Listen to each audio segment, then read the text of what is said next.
Une pauvre fille, prise dans une tempête, a demandé une voiture à un inconnu, sans savoir qu'il était un PDG millionnaire. Sa vie a changé à jamais. Les gouttes tombaient comme des aiguilles, martelant les trottoirs et transformant les ruelles paisibles de Lyon en torrents imprévisibles. Le vent sifflait entre les immeubles, tordant les arbres et arrachant les parapluies des mains imprudentes. Émilie Dubois, 28 ans, sortait du café le doux matin, les épaules rentrées, le pas pressé, une main tremblante serrant la lanière de son sac. Elle venait de terminer son service du soir, éreintée après 10 heures debout à servir café, croissant et sourire mécanique. Son uniforme était trempé en quelques secondes et son souffle se faisait court sous l'effet du froid et de l'angoisse. Le dernier bus avait filé quelques minutes avant qu'elle n'atteigne l'arrêt.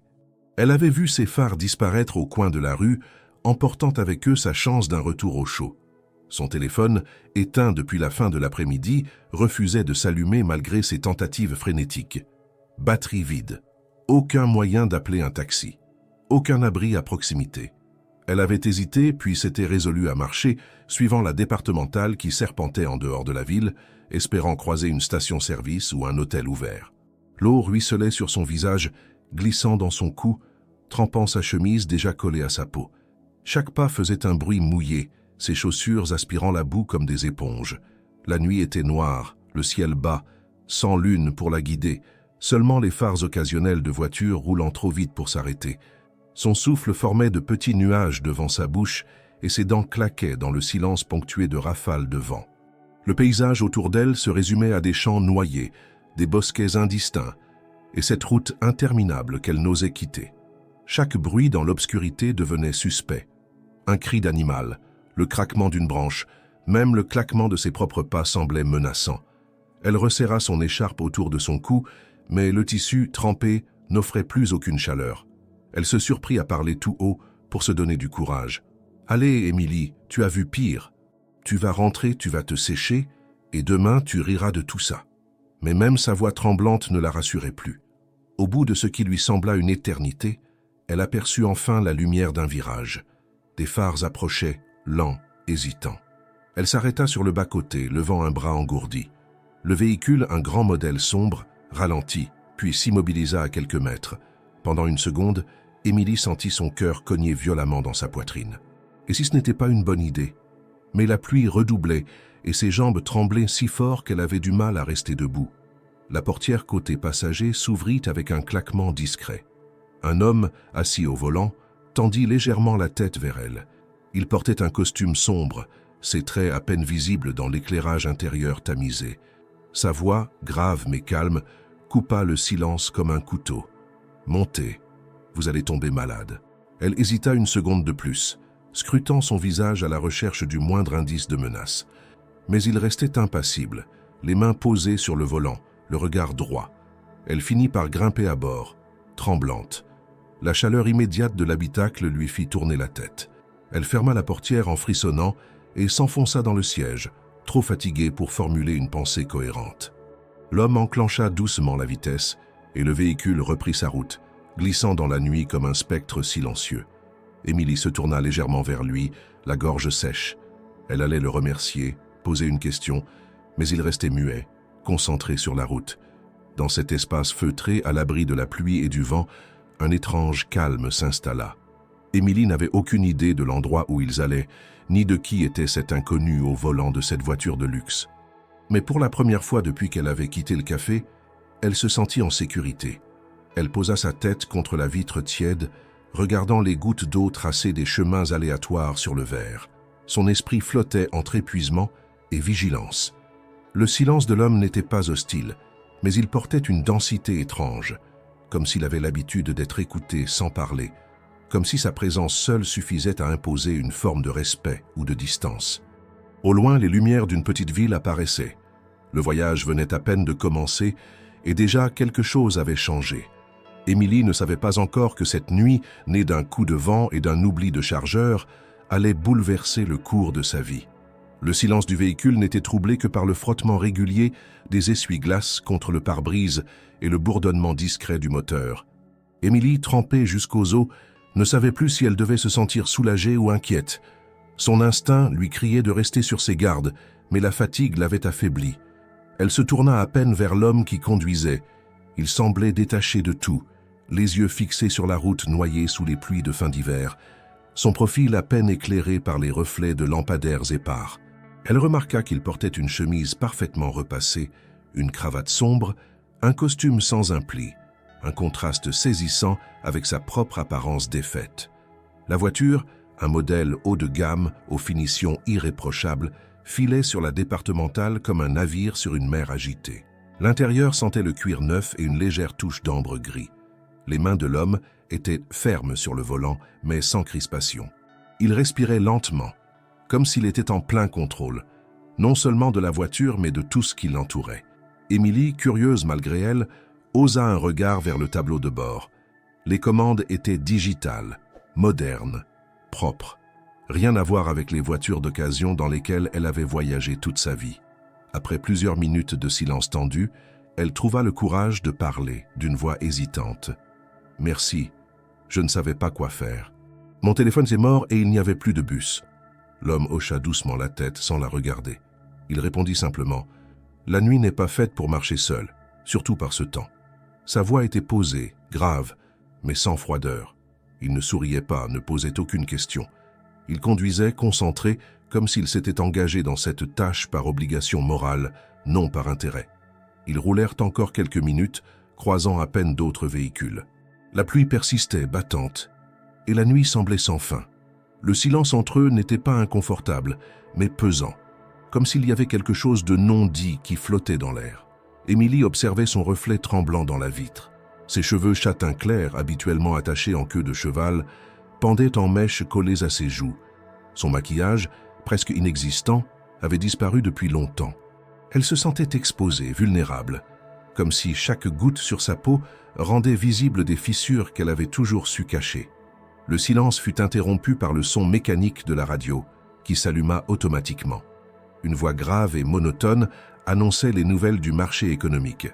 Fluctuations boursières, accords commerciaux entre Paris et Tokyo, instabilité dans le secteur énergétique. Émilie fronça les sourcils. Ce genre de contenu ne faisait pas partie de son quotidien. Elle se surprit à se demander pourquoi un homme si manifestement riche, si bien habillé, conduisait seul sur une route déserta, un soir de tempête. Où allait-il? Pourquoi s'était-il arrêté pour elle? Avait-il l'habitude de faire cela? Avant qu'elle ne puisse formuler une autre pensée, une sonnerie discrète se fit entendre.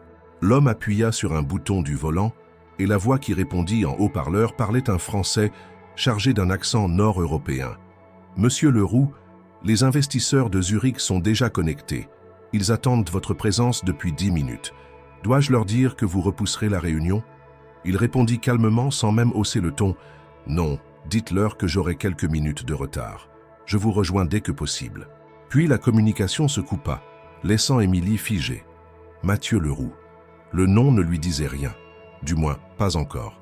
Mais le ton, la manière dont son interlocuteur s'adressait à lui, et surtout la référence à des investisseurs internationaux, éveilla en elle une série de soupçons silencieux. Ce n'était pas un homme ordinaire. Il n'était pas juste un bon samaritain en costume. Il appartenait à un autre monde. Un monde de chiffres, de décisions qui influençaient des centaines de vies, de discussions qu'on ne tenait qu'en conseil d'administration. Elle avala difficilement sa salive, l'estomac soudain noué. Avait-elle monté dans la voiture d'un magnate, d'un patron d'entreprise? Pourquoi ce genre d'homme roulerait-il seul à 7 heures sur une route secondaire? Le silence reprit sa place, solide comme un mur entre eux. Émilie n'osait plus parler. Le prénom de l'homme résonnait dans sa tête, cherchant un écho dans ses souvenirs. Rien ne venait. Il était resté concentré sur la route, comme si sa propre identité ne méritait pas d'être cachée, ni révélée. Il n'avait rien ajouté, aucun commentaire, aucune excuse pour son retard. Il semblait simplement accepter les événements, comme si tout était sous contrôle, même les imprévus. La voiture ralentit en entrant dans une petite agglomération. Quelques commerces encore allumés, un hôtel à la façade simple, une pharmacie fermée. Il jeta un rapide coup d'œil à la droite, puis à gauche, et s'engagea dans une rue perpendiculaire. Il s'arrêta devant une enseigne discrète, « Hôtel Le Passant ». Il coupa le moteur, ouvrit la boîte à gants, en sortit un portefeuille noir et y prit une carte. Sans un mot, il sortit du véhicule, fit le tour, ouvrit la portière côté passager, tendit la main à Émilie. Elle hésita puis l'attrapa, se hissant à l'extérieur avec difficulté. Ses jambes ankylosées protestèrent sous l'effort. Il l'accompagna jusqu'à la réception, échangea quelques mots brefs avec le veilleur de nuit, glissa sa carte bancaire sur le comptoir et paya pour une chambre. Émilie, toujours silencieuse, observait chaque geste, chaque mot, notant la précision, la distance, l'efficacité. Lorsqu'il se tourna vers elle, son regard était neutre, presque impersonnel. Il dit seulement « Les gens décents méritent un peu de chance ». Puis, sans attendre de réponse, il sortit. Elle voulut le remercier, le rattraper, lui demander qui il était vraiment. Mais la porte s'était déjà refermée derrière lui et ses pas s'étaient effacés sous la pluie. Dans le silence de la réception, Émilie resta figée un moment, tenant la clé de la chambre dans sa main tremblante. Ce soir-là, elle ne savait pas encore que ce simple geste, cette main tendue dans l'obscurité, allait changer chaque fibre de son existence. Lorsque la porte du hall de l'hôtel se referma derrière lui, Mathieu Leroux redevint l'ombre calme qu'il semblait être.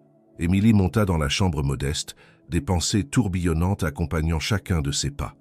Une fois à l'intérieur, elle ôta ses vêtements mouillés, les déposa soigneusement sur le dossier d'une chaise et se laissa tomber sur le lit.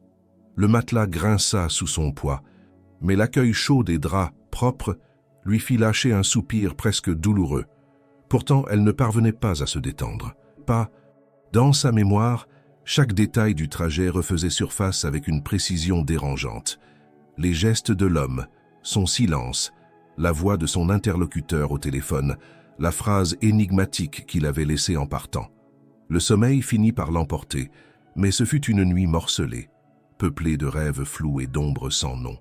Le lendemain, en ouvrant les yeux, elle se sentit désorientée, comme si elle avait atterri dans une autre vie.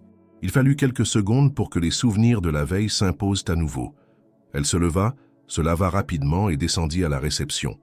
C'est là qu'elle vit, posé à côté d'un bol de bonbons à la menthe, le journal local du matin. Elle allait détourner les yeux, mais une image attira son attention. Une photo en noir et blanc d'un homme vêtu d'un costume sombre, regard perçant, parfaitement rasé. Un frisson lui parcourut l'échine. C'était lui. Sous la photo, un titre en lettres capitales. Mathieu Leroux, le milliardaire silencieux de Paris. Elle sentit son souffle se bloquer dans sa gorge. Le nom, la voix de la veille, la voiture, l'appel aux investisseurs. Tout prenait un sens. Elle n'avait pas seulement accepté une aide quelconque. Elle avait partagé un moment d'intimité glacée avec l'un des hommes les plus puissants du pays sans en avoir conscience. Elle relut l'article, les mains tremblantes.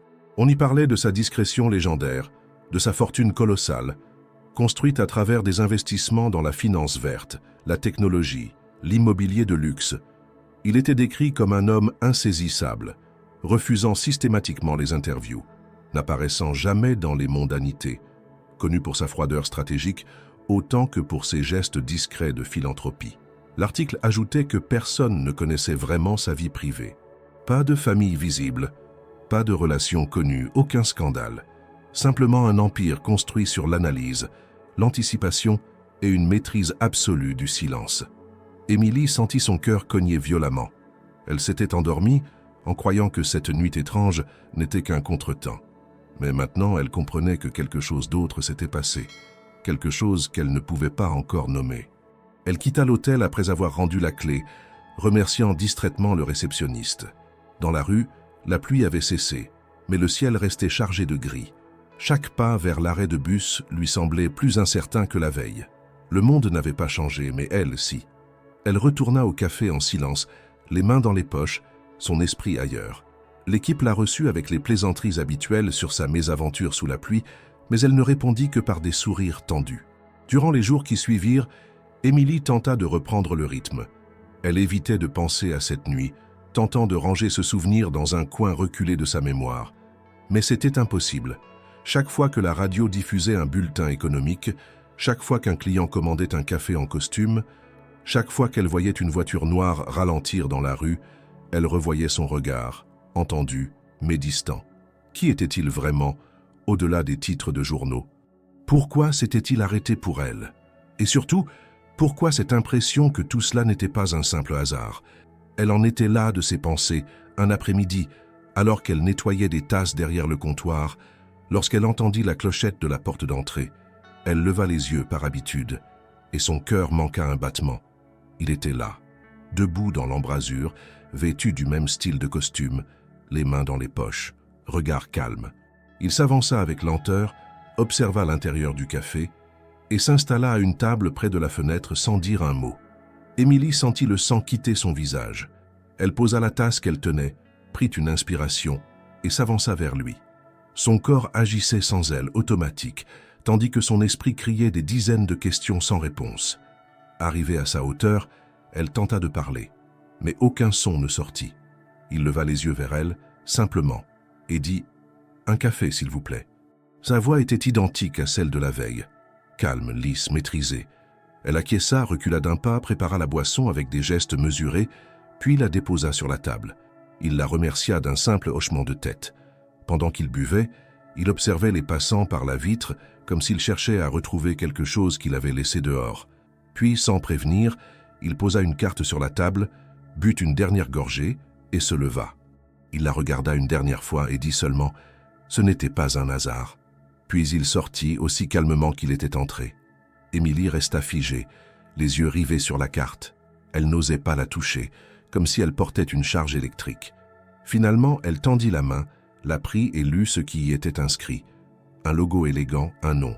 Fondation Leroux pour l'initiative sociale. En dessous, une simple ligne. Candidatez. Vous avez plus de potentiel que vous ne le croyez.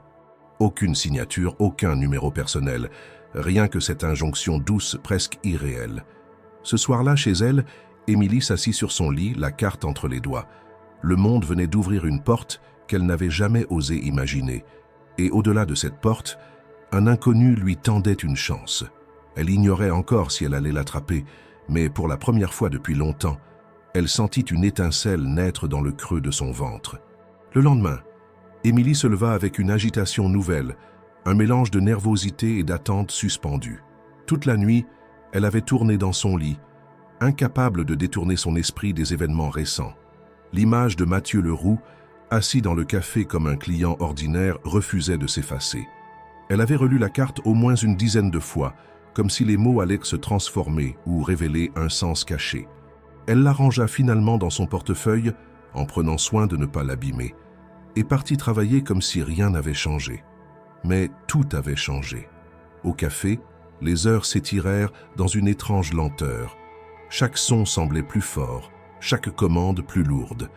Elle se forçait à sourire, à plaisanter avec les habitués, mais au fond d'elle-même, une idée murmurait sans cesse « Ce n'est pas un hasard ».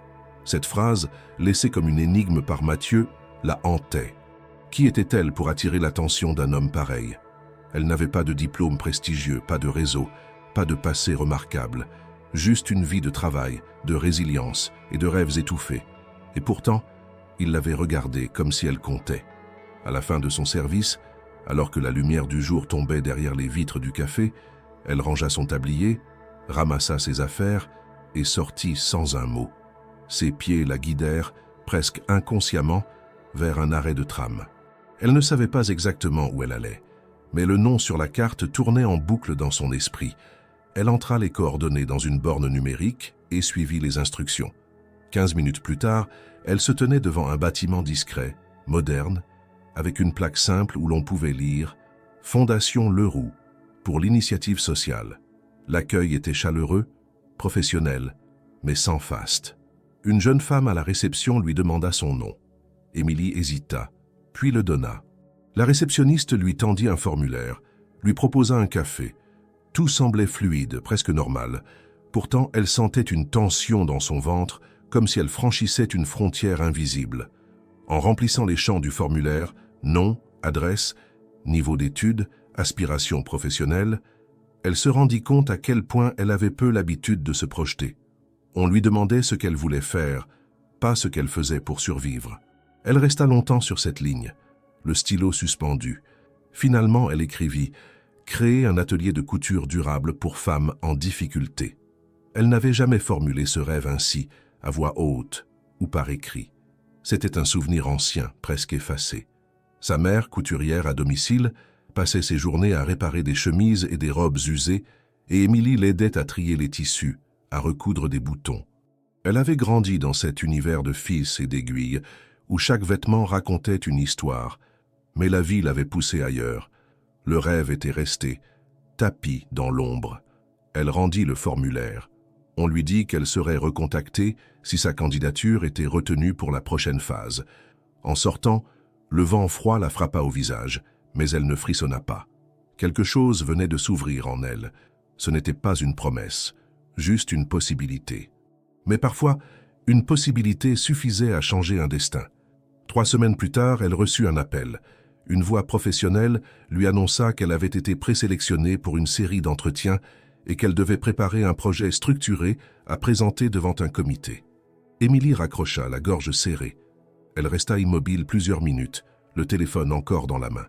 Puis elle se leva, attrapa un carnet vierge et écrivit en haut de la première page « Renouveau ». Ce serait le nom de son atelier. Les jours suivants furent remplis d'angoisse et d'excitation. Elle travaillait au café le matin et passait ses après-midi à dessiner, à faire des recherches, à contacter d'anciennes connaissances de sa mère pour comprendre les besoins réels d'un tel projet. Elle voulait que ce soit plus qu'une simple idée charmante. Elle voulait que ce soit utile, solide, possible. Elle pensa aux femmes seules qu'elle servait chaque jour, aux jeunes sans emploi qui cherchaient des issues, aux couturières oubliées dans les marges. Elle voulait leur offrir un espace, une voix, une chance. Un après-midi, alors qu'elle travaillait dans un petit coin tranquille de la bibliothèque municipale, elle sentit une présence derrière elle. Elle se retourna et le vit. Mathieu, vêtu simplement, un manteau gris sur le bras, l'observait. Elle se leva brusquement, les joues rouges. Il sourit à peine. « Vous êtes plus avancé que la plupart des candidats. » Elle balbutia une réponse, ne sachant s'il s'agissait d'un compliment ou d'une observation neutre. Il regarda les esquisses, les notes, les chiffres approximatifs. Puis il dit « Vous n'avez pas besoin de me convaincre, ce n'est pas moi qui décide. » Elle acquiesça, mais au fond, elle savait que sa présence là n'était pas anodine. Avant de partir, il ajouta « Ne laissez personne vous faire croire que vous n'avez pas votre place ici, pas même vous-même. » Ces mots résonnèrent longtemps après son départ. Ils s'inscrivirent dans sa peau, dans ses gestes, dans sa détermination.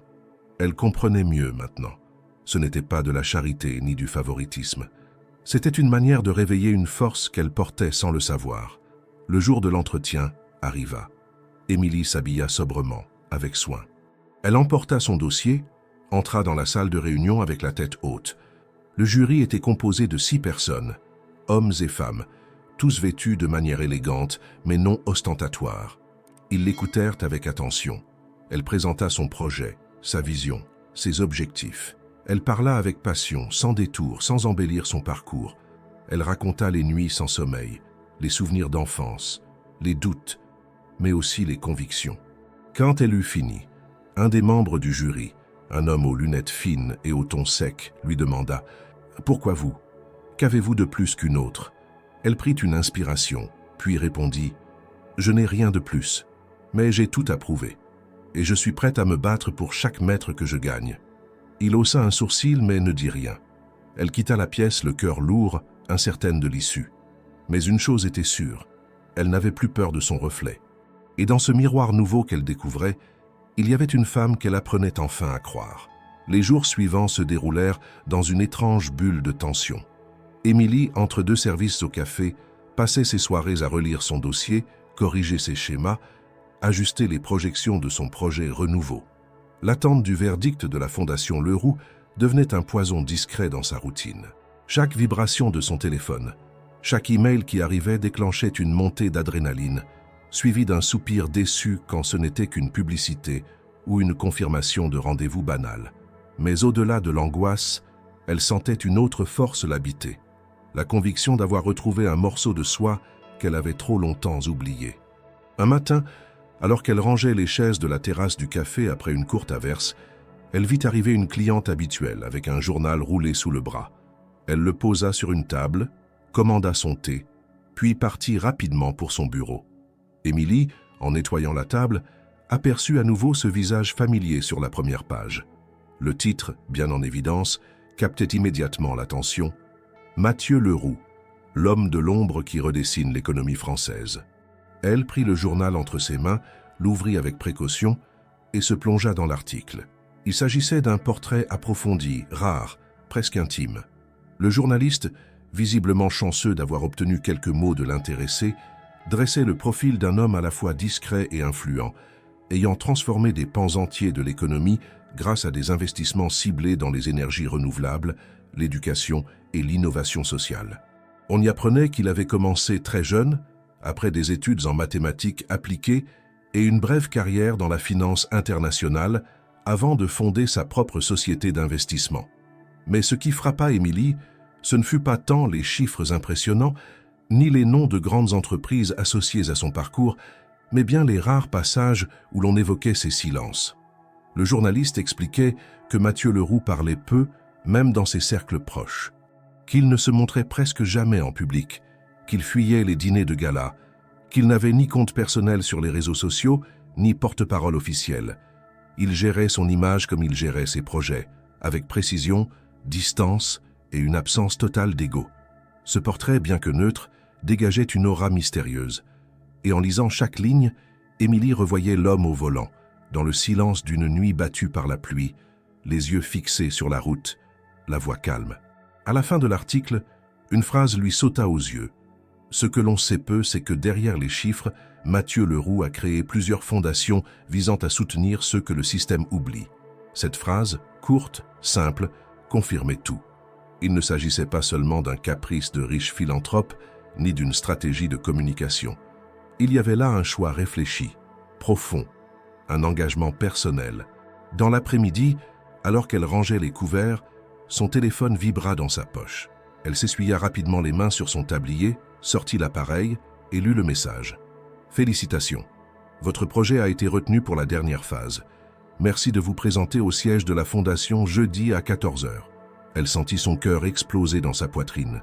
Ses doigts tremblaient. Elle relut le message plusieurs fois avant de le montrer à sa collègue, qui la félicita chaleureusement, sans comprendre toute la portée de la chose. Le jeudi en question, Émilie se présenta à l'heure dite, avec son dossier finalisé dans un porte-documents sobre. Le bâtiment était toujours aussi discret, mais cette fois elle le regarda avec un respect mêlé d'appréhension. On la guida vers une salle plus grande, où d'autres candidats attendaient, chacun avec son propre projet, son propre rêve. Certains semblaient très jeunes, à peine sortis de l'université. D'autres avaient des traits marqués et des mains de travailleurs, des regards comme le sien, déterminés, épuisés, brûlants. Son nom fut appelé après 1 heure d'attente. Elle entra dans une salle lumineuse, aux murs ornés de citations sur l'innovation et la justice sociale. Le jury, cette fois, était composé de 8 personnes, des visages différents de ceux qu'elle avait vus auparavant. Elle reconnut pourtant un nom sur la plaque posée devant un homme au regard clair, Julien Béran, économiste, conseiller gouvernemental. Elle avala difficilement sa salive. On lui demanda de résumer son projet. Elle le fit avec calme, lisant parfois ses notes, mais s'en détachant rapidement pour parler avec ses mots à elle. Elle expliqua comment l'idée lui était venue, pourquoi elle croyait que le tissu pouvait redonner une dignité, un métier, une fierté. Elle parla des femmes invisibles, de celles qui n'avaient jamais eu de deuxième chance, et de ce que signifiait pour elle la possibilité de créer un lieu à leur image. Le jury l'écoutait en silence, prenant des notes, hochant parfois la tête. Puis vinrent les questions, techniques, précises, parfois dures. Elle répondit du mieux qu'elle put. Quand elle n'avait pas la réponse, elle le disait franchement, ajoutant qu'elle était prête à apprendre, à se former, à faire appel à ceux qui savaient mieux qu'elle. À un moment, un membre du jury, une femme élégante d'environ 50 ans, lui lança « Vous savez que l'on vous accuse déjà de favoritisme, que ce projet n'aurait jamais été sélectionné si vous n'aviez pas rencontré M. Leroux personnellement. » Un silence brutal tomba dans la salle. Émilie sentit le rouge lui monter au visage. Elle inspira profondément, regarda la femme droit dans les yeux et dit « Je n'ai pas choisi de croiser sa route, mais j'ai choisi de travailler. J'ai tout fait moi-même. Et si vous estimez que mon projet n'a pas de valeur, vous pouvez le rejeter. Mais je ne le renierai pas. Pas pour rassurer ceux qui n'étaient pas là cette nuit-là, quand je marchais seul sous la pluie. » Un murmure parcourut la salle. Le regard de la femme ne se radoucit pas, mais elle se contenta de noter quelque chose. Émilie, en sortant de la salle, sentit ses jambes trembler. Mais elle savait qu'elle avait dit la vérité, Rien d'autre ne comptait.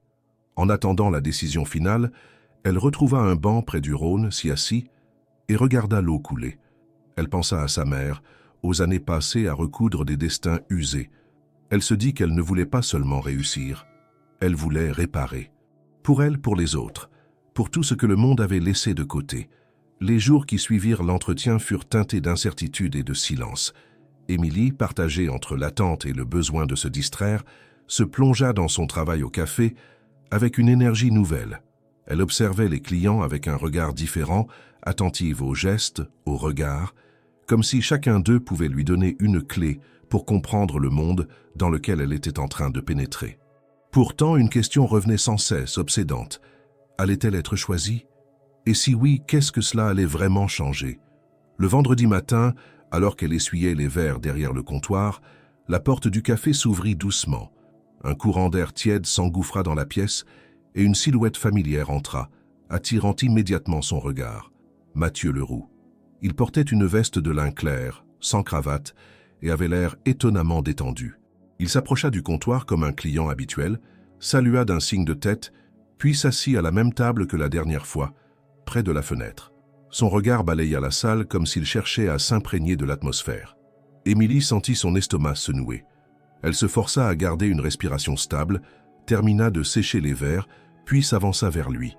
Il leva les yeux vers elle avec cette même expression impassible, presque douce. « Un café, s'il vous plaît », dit-il simplement, comme s'il ne s'était rien passé depuis leur dernière rencontre. Elle acquiesça, retourna au comptoir et prépara la commande. En revenant vers lui, elle déposa la tasse avec délicatesse. Il la remercia d'un hochement de tête. Pendant plusieurs minutes, il ne parla pas. Il observa les passants par la vitre, les mains croisées sur la table, le regard calme. Émilie, elle, ne savait pas où se mettre. Elle retourna derrière le comptoir, jetant de brefs coups d'œil dans sa direction. Il ne bougeait presque pas, comme s'il attendait que quelque chose se passe. Finalement, il sortit un objet de sa poche intérieure et le posa sur la table. Ce n'était pas une carte ni un dossier, c'était une enveloppe blanche, sans nom, scellée. Il se leva, but une dernière gorgée de café, puis se dirigea vers la porte. Avant de sortir, il se tourna vers elle et dit d'un ton égal « Vous méritez de lire ça. Peu importe ce que vous en ferez. » Puis il disparut aussi discrètement qu'il était venu, laissant derrière lui une légère odeur de cuir et d'herbes fraîches. Émilie s'approcha lentement de la table, ramassa l'enveloppe. Elle la tourna entre ses mains, hésitante. Tout dans son apparence disait qu'il ne s'agissait pas d'un document officiel, ni d'une lettre administrative. Elle la glissa dans sa poche, reprit son service comme si de rien n'était, mais l'enveloppe semblait brûler contre sa cuisse. Ce n'est que chez elle, tard dans la nuit, qu'elle trouva le courage de l'ouvrir. À l'intérieur, une simple feuille, écrite à la main. L'écriture de Mathieu était droite, élégante, sans fioritures. Le message était bref, mais chaque mot portait un poids. « Ce n'est pas votre idée qui m'a impressionné, c'est votre persévérance. Ma mère était couturière. Elle a élevé 3 enfants seuls, sans jamais se plaindre, cousant jusqu'à ce que ses doigts saignent. Vous avez dans le regard la même lumière qu'elle. Je ne peux rien faire pour vous au sein de la Fondation, mais je peux vous dire ceci. Continuez. Même si vous n'êtes pas choisi, même si personne ne croit en vous, vous avez déjà franchi la frontière la plus difficile. Croire que vous avez le droit d'essayer. » Elle relut la lettre plusieurs fois, les yeux embués. Elle n'avait jamais imaginé que Mathieu Leroux, cet homme distant, froid en apparence, portait en lui une histoire semblable à la sienne. Cette révélation fit vaciller quelque chose en elle. Ce n'était pas de la pitié, ni un encouragement vide. C'était un miroir qu'il lui tendait, une transmission silencieuse. Le lendemain, elle décida de retourner à la Fondation, non pour demander un statut ou un résultat, mais pour déposer un exemplaire corrigé de son projet. Elle y ajouta des détails techniques, des contacts qu'elle avait pris auprès de coopératives textiles locales, et une section entière sur l'impact social de la réinsertion par le travail manuel. Elle voulait que, qu'importe la décision finale, son dossier soit complet, crédible, mûr. Lorsqu'elle entra dans le hall de la Fondation, elle reconnut immédiatement la voix de l'assistante à la réception. Celle-ci lui sourit, prit le dossier et dit doucement « Votre passage n'est pas passé inaperçu, mademoiselle Dubois. » Émilie rougit légèrement, mais répondit avec assurance « Ce n'est pas moi qu'il faut remarquer, c'est ce qu'on peut bâtir ensemble. » Elle ressortit dans la lumière du jour, sentant en elle une force nouvelle, Elle n'attendait plus seulement qu'on lui dise oui. Elle construisait déjà, à sa manière, sa propre route. Les mots de Mathieu continuaient à résonner en elle, mais plus comme un appui, plutôt comme une confirmation de ce qu'elle avait toujours su sans jamais oser l'affirmer. Elle avait le droit de rêver, le droit de tomber, le droit de recommencer. Et cette conviction-là, personne ne pouvait la lui retirer. Lorsque la lettre manuscrite de Mathieu Leroux cessa de résonner dans sa tête, Émilie sentit qu'une page invisible venait d'être tournée dans sa vie. Les mots qu'il avait choisis, simples, directs, empreints d'une vérité intime, avaient agi comme un catalyseur. Loin d'y voir une déclaration d'intention, elle y lisait plutôt un transfert silencieux de confiance, quelque chose qui dépassait l'encouragement et touchait au cœur même de sa perception d'elle-même. C'était comme si, pour la première fois, quelqu'un qu'elle admirait vraiment reconnaissait sa valeur. Cela changeait tout. Les jours passaient avec lenteur et aucune nouvelle ne lui parvenait encore du comité. Mais elle ne se laissait plus consumer par l'attente. Au lieu de cela, elle continuait de travailler, peaufinait son projet, rédigeait des plans de communication, esquissait de futures campagnes de sensibilisation. Elle transformait ses idées en actions. Chaque matin, avant son service au café, elle passait 1 heure dans une petite salle de coworking communautaire, louée à la journée, où elle échangeait des idées avec d'autres jeunes aspirants entrepreneurs. Certains travaillaient dans la tech, d'autres sur des projets culturels, mais tous comprenaient ce qu'elle vivait, ce moment incertain entre la vision et la réalisation, entre le rêve et le possible. Un mercredi matin, alors qu'elle entrait dans l'espace de travail, elle trouva une enveloppe Kraft posée sur son bureau réservé. Il n'y avait ni timbre ni nom visible. Intriguée, elle l'ouvrit et découvrit une brochure de la Fondation Leroux, accompagnée d'un courrier officiel signé par le directeur du programme. Il y était écrit qu'elle était invitée à une session spéciale de présentation réservée aux projets considérés comme prioritaires pour l'innovation sociale locale. Ce n'était pas une acceptation finale, mais un signe clair qu'elle avançait. Plus encore, il y avait dans cette convocation une date, une heure et un lieu différent, la Maison des Initiatives Solidaires, un bâtiment financé par la Fondation, mais géré de manière autonome, dans le quartier populaire de Vèze. Elle s'y rendit le jour même, accompagnée de son dossier mis à jour, les idées prêtes à être défendues. Le lieu sobre mais accueillant était très différent du siège élégant de la Fondation. Ici, les murs étaient couverts de photos d'ateliers, de témoignages imprimés, de visages anonymes devenus héros du quotidien. Elle attendit une dizaine de minutes dans une petite salle commune, puis fut conduite dans une pièce vitrée donnant sur un jardin communautaire. Assis derrière une table simple, Mathieu Leroux l'attendait, seul, sans assistant ni document. Il se leva pour l'accueillir avec une poignée de main franche. Il portait une chemise roulée aux manches et un pantalon en toile. Ce n'était pas le costume du conseil d'administration. Il lui indiqua de s'asseoir, puis dit simplement « J'aimerais que vous rejoigniez un programme pilote ». Émilie fronça légèrement les sourcils. Elle s'attendait à une rencontre formelle, mais pas à cette proposition soudaine. Il poursuivit, posant sur la table un dossier mince. « Nous lançons un parcours d'accélération pour projets à fort impact social, mais porté par des profils atypiques. Vous correspondez exactement à ce que nous cherchons. Vous n'êtes pas issu des grandes écoles, vous n'avez pas de réseau, vous avez de l'instinct et une vision claire. » Il la regardait sans détour, comme s'il la défiait de contester. Elle prit le dossier, lut rapidement les premières lignes. Il s'agissait d'un programme de 6 mois avec un accompagnement personnalisé, un mentor dédié, un espace de travail, une aide financière de démarrage et un accès à des partenaires institutionnels.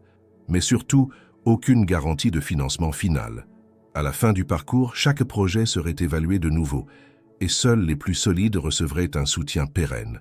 Le défi était clair. « Pourquoi moi ?» demanda-t-elle, la voix plus assurée qu'elle ne l'aurait cru.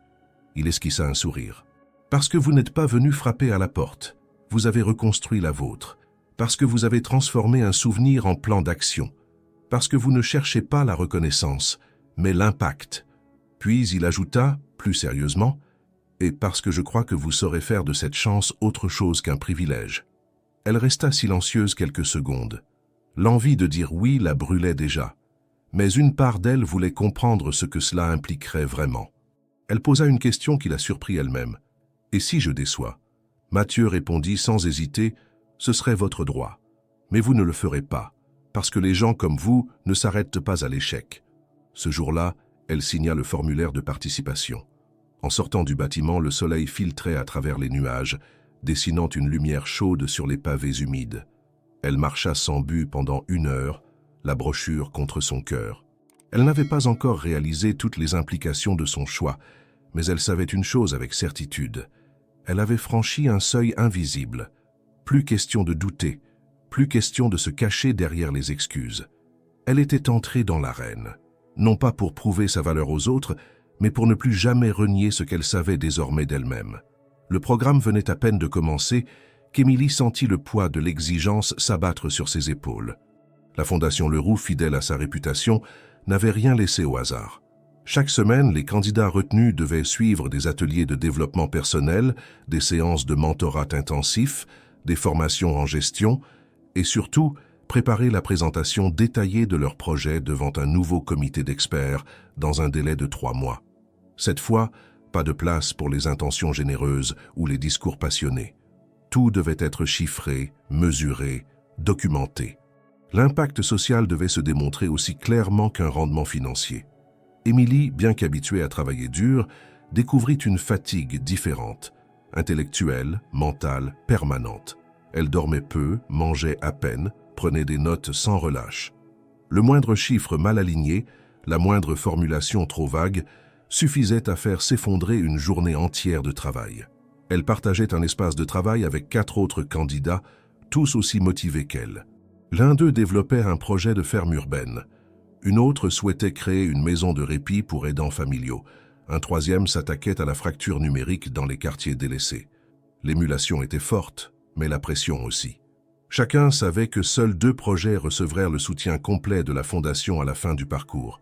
Son projet Renouveau prenait forme, mais chaque étape soulevait de nouvelles interrogations. Où trouver les locaux adaptés à l'activité? Quel statut juridique adopter?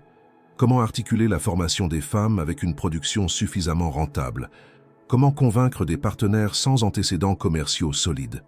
Elle avançait, mais l'équilibre était fragile. Son mentor attitré, une femme nommée Claire Morel, ancienne directrice d'un réseau d'entreprises d'insertion, l'encourageait avec rigueur. Claire ne ménageait pas ses critiques. Elle soulignait ce qui manquait, ce qui était confus, ce qui semblait naïf. Mais jamais elle ne doutait de la capacité d'Émilie à affronter les obstacles.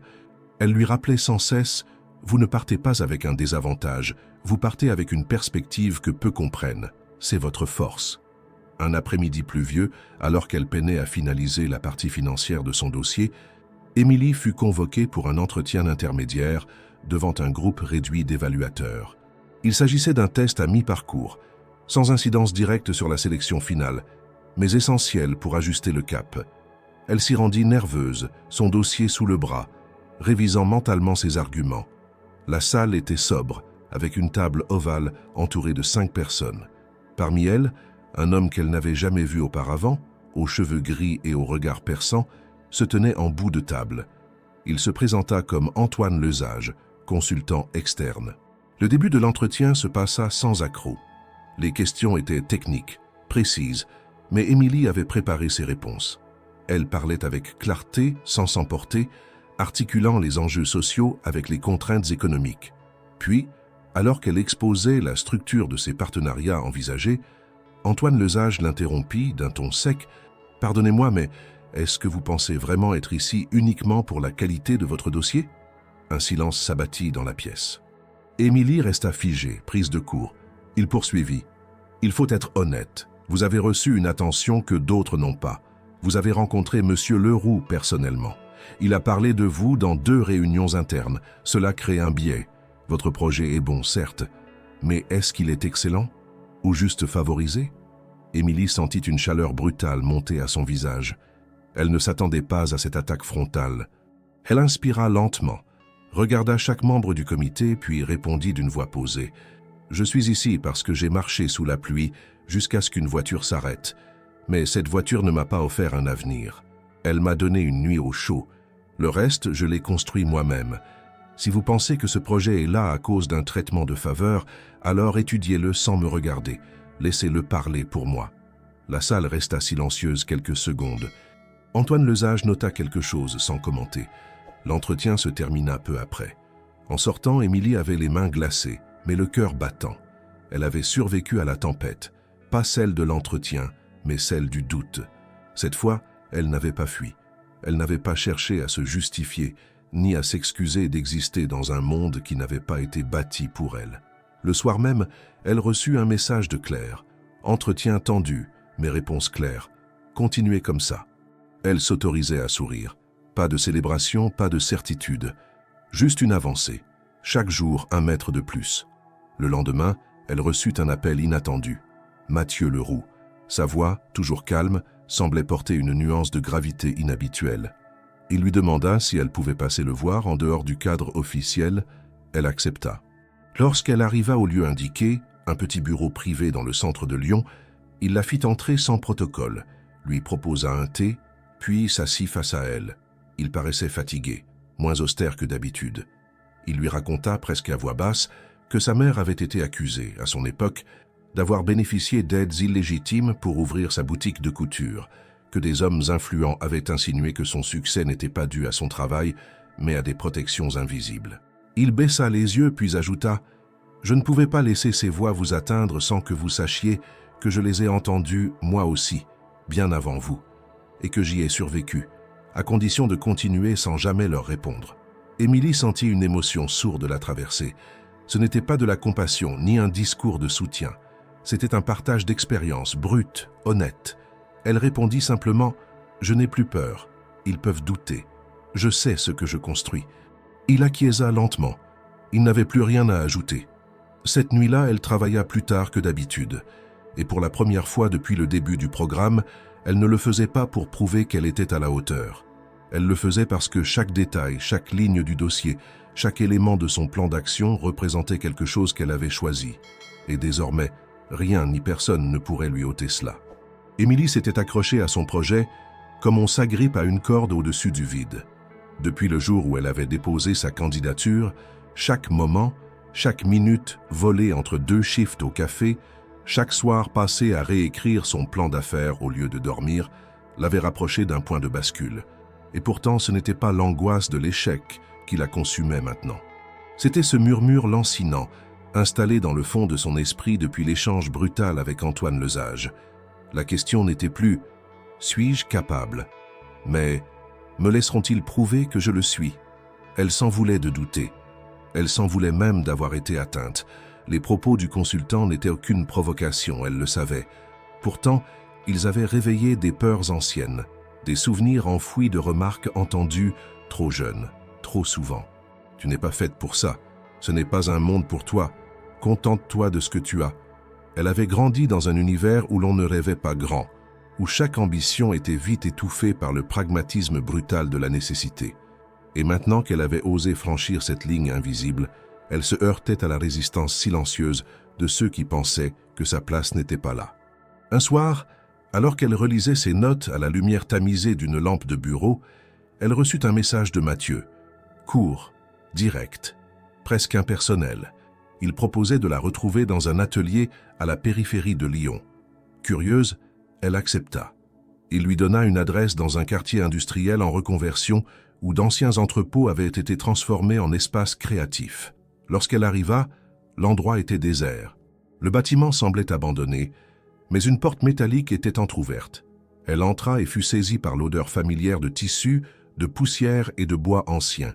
À l'intérieur, plusieurs mannequins de couture, des rouleaux de textiles entassés, des croquis accrochés au mur, et au fond Mathieu debout, les mains dans les poches. Il portait un pull en laine sombre et observait les lieux avec une attention presque mélancolique. Il lui fit signe d'approcher. « C'était ici », dit-il simplement. Elle fronça les sourcils. Il poursuivit. « C'était ici que ma mère travaillait. Ce bâtiment, nous l'avons loué pendant 10 ans. Elle y avait son atelier. Elle y formait d'autres femmes, réparait, créait, vendait. C'est ici que j'ai appris la valeur du travail et la solitude de ceux qui ne rentrent pas dans les cases. » Il s'interrompit, le regard perdu sur une vieille machine à coudre rouillée. Émilie resta silencieuse, absorbée par la scène. Ce lieu semblait figé dans une autre époque, mais il vibrait encore de quelque chose. Une mémoire, une présence. Mathieu s'approcha d'un établi, caressa un tissu élimé du bout des doigts. Elle disait toujours que ses clientes ne venaient pas seulement pour des vêtements. Elles venaient pour être écoutées, pour exister. Elle réparait des robes, mais surtout des gens. Puis il se tourna vers Émilie. C'est pour cela que j'ai créé la fondation. Pas pour distribuer des aides, mais pour rendre possible ce que ce monde empêche trop souvent. Le droit de bâtir avec ses mains une dignité que personne ne peut vous enlever. Elle sentit sa gorge se nouer. Ce n'était pas un aveu, c'était un écho, le reflet de son propre combat, inscrit dans une histoire plus vaste. Elle comprit que ce projet renouveau n'était pas seulement le sien. Il s'inscrivait dans une lignée invisible, celle des femmes de l'ombre, des bâtisseuses silencieuses, des oubliées qui avaient été fait tenir debout des générations entières sans qu'on ne les nomme jamais. Elle s'approcha d'un coin de l'atelier où une vieille boîte en métal trônait sur une étagère. Elle l'ouvrit doucement. À l'intérieur, des boutons dépareillés, des bobines de fil, une paire de ciseaux et un carnet aux pages jaunies. Elle l'ouvrit. Des schémas, des mesures, des mots griffonnés à la hâte. Le travail d'une couturière, oui, mais aussi d'une visionnaire. Quelqu'un qui, malgré la rudesse de la vie, avait pris le temps d'imaginer, de créer, de transmettre. Mathieu lui dit alors, d'une voix plus basse, « Je n'interviens pas dans les décisions du comité. Je ne peux pas, et je ne veux pas. Mais je voulais que vous sachiez d'où vient cette fondation, qu'elle n'est pas née dans un bureau parisien, mais ici, entre ces murs, avec des mains qui ressemblaient aux vôtres. » Elle ferma doucement le carnet, le reposa à sa place et répondit « Je ne trahirai pas cette mémoire. Je me battrai pour qu'elle continue. » Il hocha lentement la tête. « Alors, vous êtes déjà plus loin que vous ne le croyez. » Ils quittèrent l'atelier sans dire un mot de plus. Dans la rue, la nuit était tombée. Les lampadaires jetaient une lumière dorée sur les trottoirs humides. Émilie sentait en elle un apaisement nouveau. Ce qu'elle portait n'était plus un simple projet. C'était un héritage, un témoignage vivant. De retour chez elle, elle rouvrit son ordinateur et modifia une phrase dans l'introduction de son dossier. Elle remplaça « Je souhaite créer un atelier de couture pour l'insertion des femmes » par « Je veux perpétuer une tradition de résilience par la couture et offrir à d'autres ce que la mienne m'a transmis sans bruit, le pouvoir de reconstruire. » Puis elle éteignit l'écran, s'étira et laissa le silence de la nuit l'envelopper. Elle n'était plus seulement candidate à une bourse. Elle était devenue le lien entre deux mondes que trop souvent on oppose, celui de la mémoire et celui de l'avenir. Et ce lien, désormais, elle n'était plus prête à le rompre. Le jour de la présentation finale était arrivé. Depuis l'aube, une tension inhabituelle habitait Émilie. Elle s'était levée avant même que son réveil ne sonne, avait préparé son petit déjeuner qu'elle n'avait pas touché, vérifié une dernière fois les documents dans sa pochette rigide et s'était habillée avec soin. Elle avait choisi une tenue sobre, mais qui la représentait. Une chemise blanche bien repassée, un pantalon noir à taille haute et une veste en lin beige qu'elle avait elle-même ajustée. Tout dans son apparence disait « Je suis prête ». Mais au fond d'elle, c'était un champ de bataille. Elle arriva devant les locaux de la Fondation une demi-heure à l'avance. Elle s'assit sur un banc, observa les va-et-vient, les autres candidats arrivant tour à tour, certains nerveux, d'autres concentrés, tous porteurs d'un rêve prêt à se mesurer à la réalité. Le bâtiment semblait le même, mais Émilie le voyait différemment. Il n'était plus seulement un lieu d'espoir, c'était une frontière. Et de l'autre côté, peut-être, sa nouvelle vie l'attendait. Quand on l'appela enfin, elle entra dans la grande salle du dernier étage.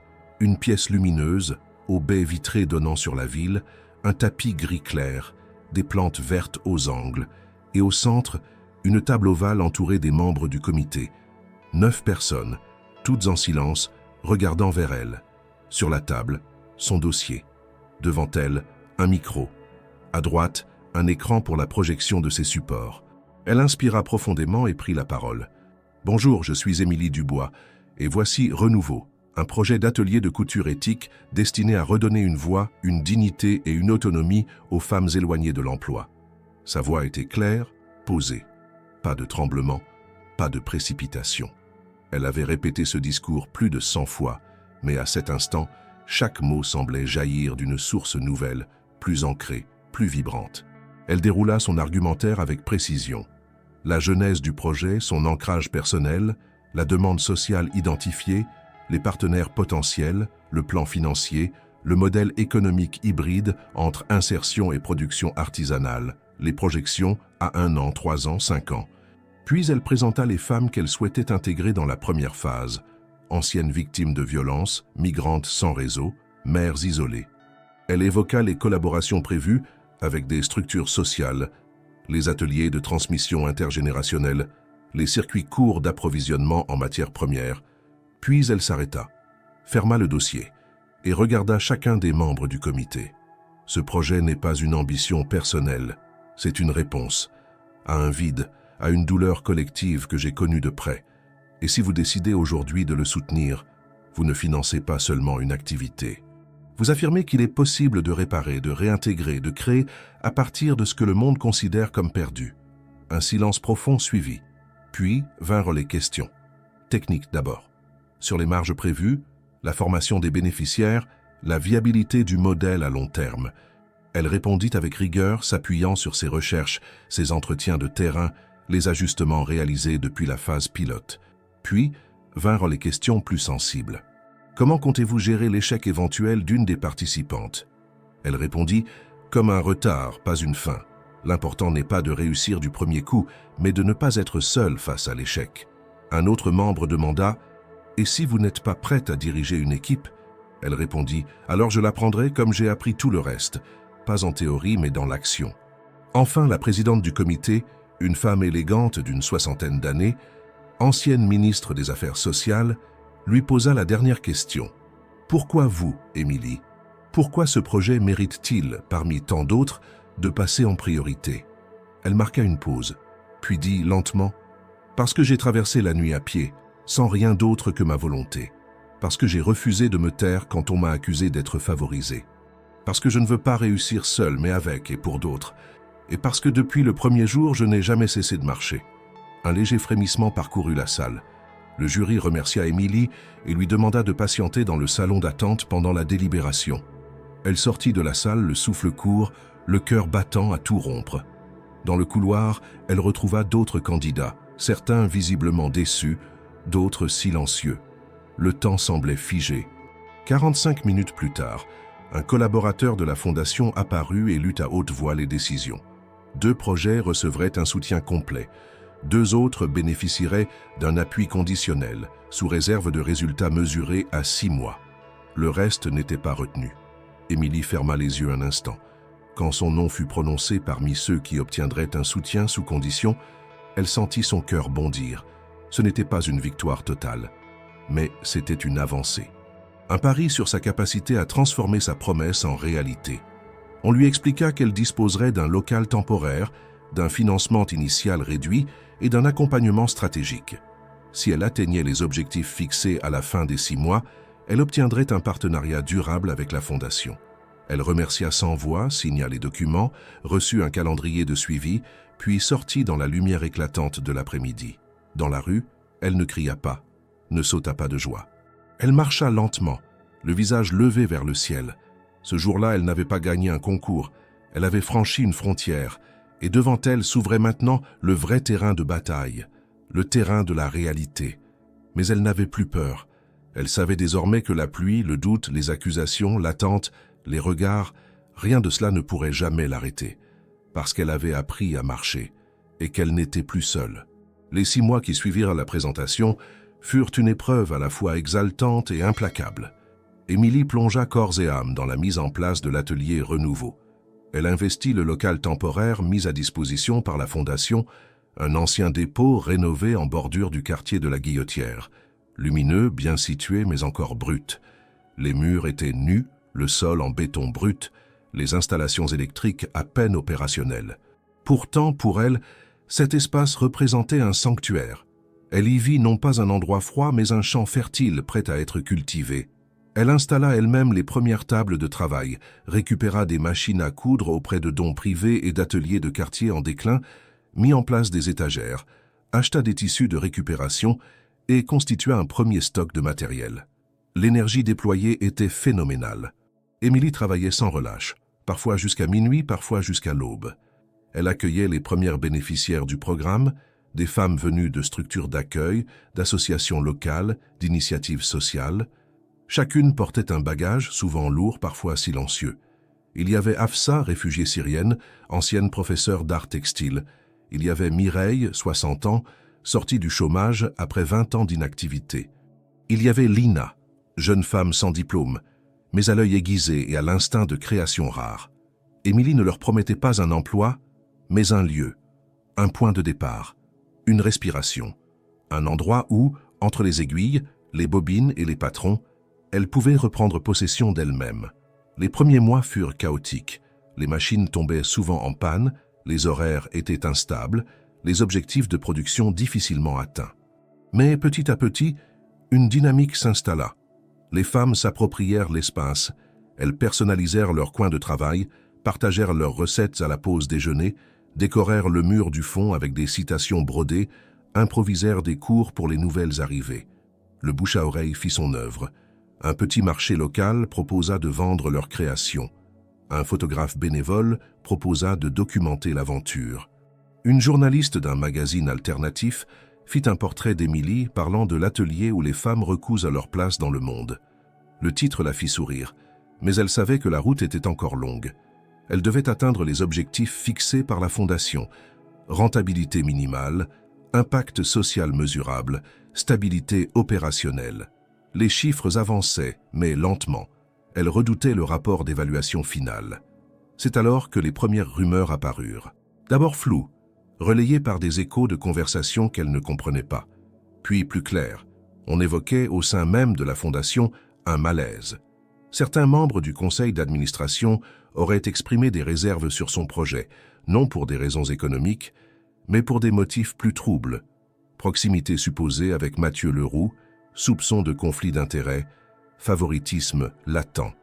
L'article dans le magazine où elle était mentionnée comme protégée d'un homme de l'ombre avait ravivé les tensions.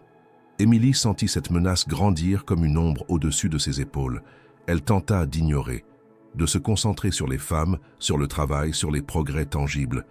Mais bientôt, les conséquences se firent ressentir. Les réponses à ses demandes de rendez-vous auprès de partenaires se firent plus lentes. Des appels restèrent sans suite. Une subvention locale, pourtant promise, fut reportée pour révision du dossier. L'atmosphère autour d'elle changeait subtilement, dangereusement. Un soir, alors qu'elle terminait de ranger les tissus dans la réserve, elle reçut un appel de Claire Morel, son ancienne mentor. La voix, d'habitude ferme et posée, était cette fois hésitante. Claire lui annonça que des pressions internes s'exerçaient pour réévaluer sa participation au programme. Non pas à cause de ses résultats, irréprochables jusqu'ici, mais à cause d'un climat de soupçon. Des membres du conseil souhaitaient protéger l'image de neutralité de la Fondation. Claire, bien que solidaire, ne pouvait rien faire. Émilie remercia calmement, raccrocha, puis resta immobile dans l'obscurité. Elle n'était pas surprise. Déçue, oui, blessée, sans doute, mais pas surprise. Elle avait vu ce scénario dans d'autres histoires. Le doute, quand il n'a pas d'objet, cherche un visage. Et le sien était commode. Une femme jeune, sans réseau, surgit d'un passé modeste et désormais associée, malgré elle, à un homme trop puissant pour que cela ne provoque pas de tension. Elle décida alors de prendre les devants. Elle rédigea une lettre ouverte à la Fondation, dans laquelle elle retraçait son parcours depuis le premier soir de pluie jusqu'à la création de Renouveau. Elle y expliquait avec clarté et honnêteté qu'elle n'avait jamais demandé de traitement de faveur, qu'elle avait tout construit pierre par pierre, qu'elle n'avait jamais sollicité la moindre intervention personnelle de Mathieu Leroux. Elle y affirmait aussi que si on décidait de retirer son soutien à son projet, elle continuerait, sans colère, sans rancune, mais sans renoncer. La lettre fut transmise discrètement, mais atteignit vite plusieurs cercles internes. Elle suscita des réactions. Certains membres du comité exprimèrent leur désaccord avec les critiques dont elle faisait l'objet. D'autres appelèrent à un débat plus transparent. Une fissure apparut dans la mécanique bien huilée de la Fondation. De son côté, Mathieu Leroux resta silencieux publiquement. Aucun commentaire, aucun geste visible. Mais un jour, Émilie reçut un message anonyme contenant un article de presse internationale où Mathieu était cité brièvement à propos de ses activités en matière d'égalité des chances. À la fin de l'article, une phrase isolée, presque anodine. « Je ne soutiens pas des causes, je soutiens des trajectoires, même quand elles deviennent inconfortables. » Elle sourit. Elle savait que c'était pour elle. le combat n'était pas terminé. Le soutien officiel de la fondation restait incertain. Mais Renouveau était debout. Les femmes arrivaient chaque matin, prenaient leurs outils, cousaient, réparaient, discutaient. Les commandes arrivaient par bouche à oreille. Le projet vivait. Et tant qu'il vivrait, aucun soupçon ne pourrait l'éteindre. Parce qu'il ne reposait pas sur un homme, une fondation ou un financement. Il reposait sur la foi de celle qui avait décidé un jour qu'elle n'avait plus à s'excuser d'exister. Les jours se succédaient à un rythme effréné dans l'atelier Renouveau. Le projet qu'Émilie avait porté à bout de bras, entre doute et nuit blanche, avait dépassé le stade fragile de l'initiative expérimentale. Ce n'était plus un rêve esquissé sur un carnet, ni une ambition conditionnelle suspendue aux aléas d'un comité. C'était une réalité palpable, structurée, vivante. En 6 mois, l'atelier était devenu un point de repère dans le quartier. Un lieu reconnu non seulement pour la qualité de ses produits, mais pour la transformation sociale qu'il incarnait. Chaque matin, dès 8 heures, les premiers rires s'élevaient entre les tables de coupe et les machines à coudre. Les femmes, désormais une dizaine à travailler régulièrement dans l'espace, formaient un collectif soudé. Afsa avait pris en charge la formation technique des nouvelles, Mireille gérait l'inventaire, Lina supervisait les livraisons. Émilie, elle, oscillait entre la gestion des commandes, les rendez-vous avec les partenaires et le suivi administratif, tout en participant activement aux sessions de production. Les vêtements produits sous la marque Renouveau portaient une signature unique. Chaque pièce était fabriquée à partir de tissus recyclés, collectés dans la région et retravaillés selon des techniques artisanales. Aucun modèle n'était répété. Chaque robe, chaque chemisier, chaque veste racontait une histoire. Ce positionnement attira rapidement l'attention de plusieurs boutiques éthiques et concept stores de Lyon. Les commandes augmentèrent.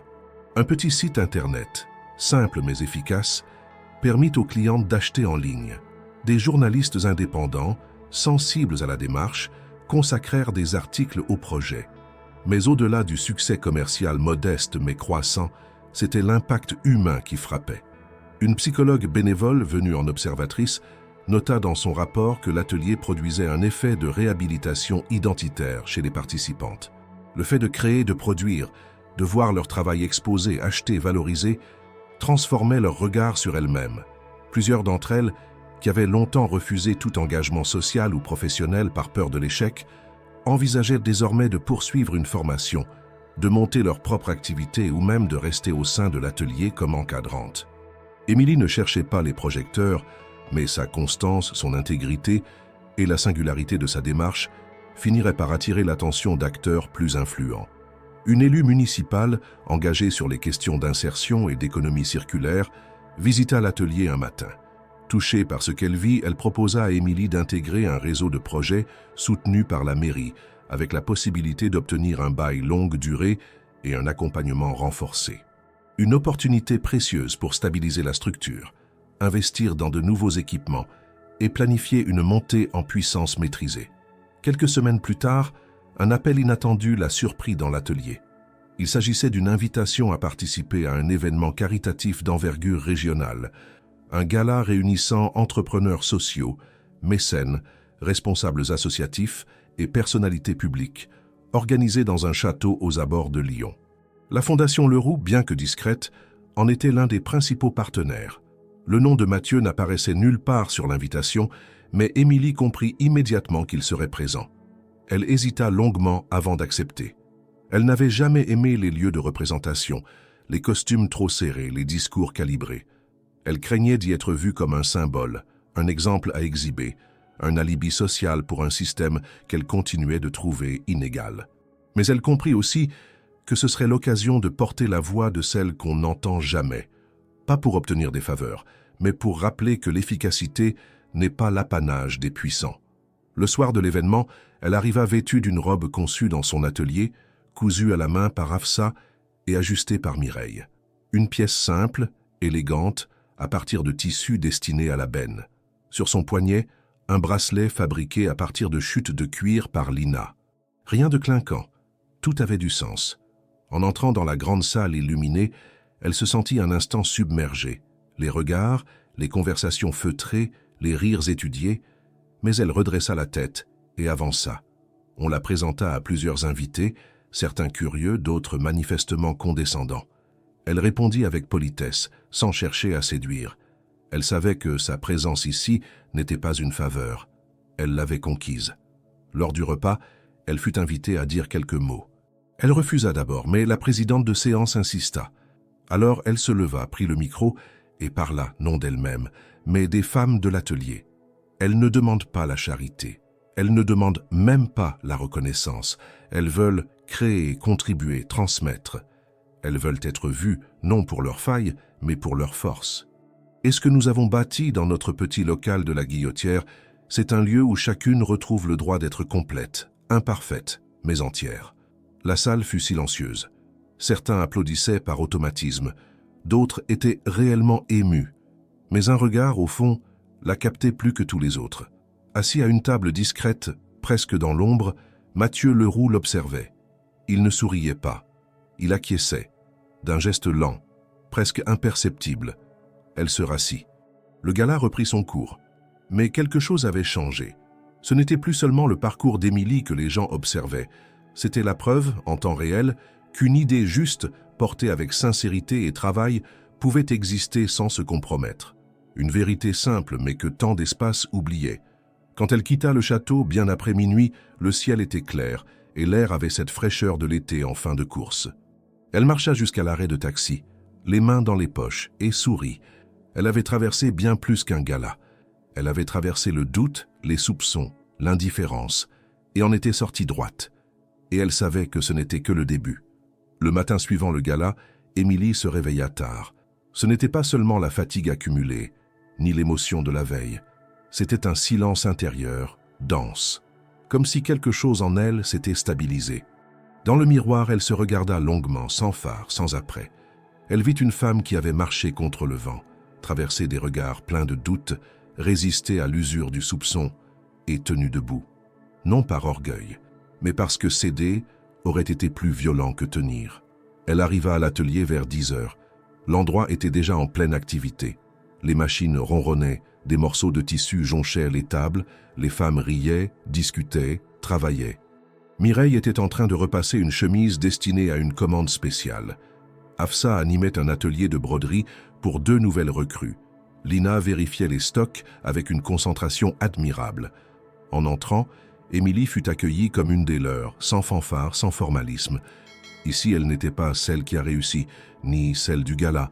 Elle était Émilie, la fondatrice, mais surtout la compagne de couture, la voix calme du matin, celle qui restait tard et revenait tôt. Ce jour-là, l'atelier recevait une visite un peu particulière. Un groupe de lycéennes en option mode et création, accompagnées de leurs professeurs. Elles avaient entendu parler de renouveau grâce à une publication sur les réseaux sociaux et voulaient découvrir ce que signifiait réellement un projet de couture solidaire. Émilie leur fit visiter les lieux, leur expliqua l'origine des tissus, la démarche du projet, l'importance de chaque étape.